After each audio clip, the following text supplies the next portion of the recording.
Good morning everyone, magandang umaga na naman sa ating lahat and welcome naman sa ating channel, Ang Buhay Ko sa Israel.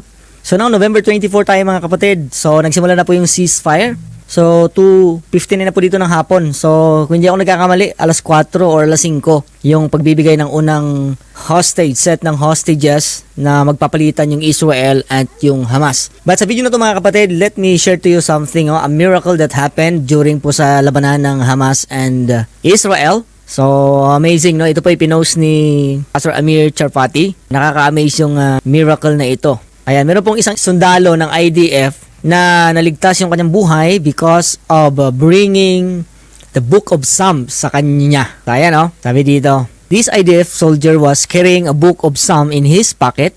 So, that little book saved his life when he was shot. The bullet stayed lodged in the book. So, grabe mga kapatid.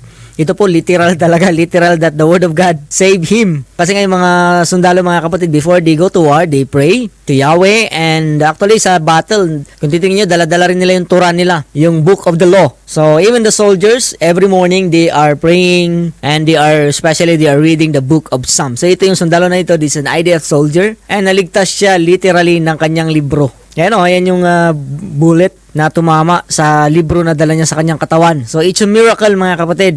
He was been saved by bringing this little book of Psalms. Alam naman natin that the book of Psalms is one of the book in the Old Testament and it was mostly, majority there ay sulat po ni King David. It composed of 150 chapters. Kaya makapal-kapal. Kaya siguro kinapala ni Lord yung Psalms, yung book ng Psalms na ito na 150 chapter para sakto lang yung bullet na tatama sa kanya masagad hanggang verse chapter 1 hanggang chapter 150. So it's a miracle mga kapatid. Indeed, the Lord is full of miracle. The Word of God is our protection. Siyempre, hindi lang spiritually, kundi ito, literally. So let me read to you mga kapatid. Siyempre, magbasa po tayo sa Book of Psalms. Isa sa mga makikita natin that God's protection is upon His people. So Psalms 121 verse 7 to 8. So sabi dito, iingatan ka ni Lord sa lahat ng panganib.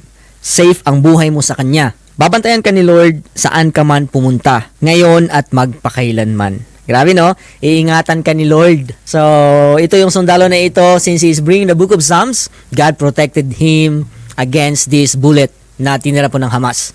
So, it's a miracle. Every day is a miracle, even our life na binibigay sa atin ng Panginoon. It's a miracle. God is always good. And I believe all of us could testify the goodness of God, yung patuloy na protection ng Panginoon sa atin. And actually, yung buhay na binibigay niya sa atin araw-araw, it's already a miracle for us. So ayan, patuloy po natin ipag-pray yung Israel and even yung mga civilian doon sa Gaza. Right now, may ceasefire. I hope na maging maayos yung pagpapalit ng hostages hanggang 4 na araw ito mga kapatid. So we are looking forward na mapalaya po lahat ng mga hostages na hawak po ng Hamas na ito. So ayan lang mga kapatid. Salamat sa patuloy na support sa ating channel. Don't forget to like and follow mo na rin mga kapatid yung ating page na ito. So see you again. Paalam.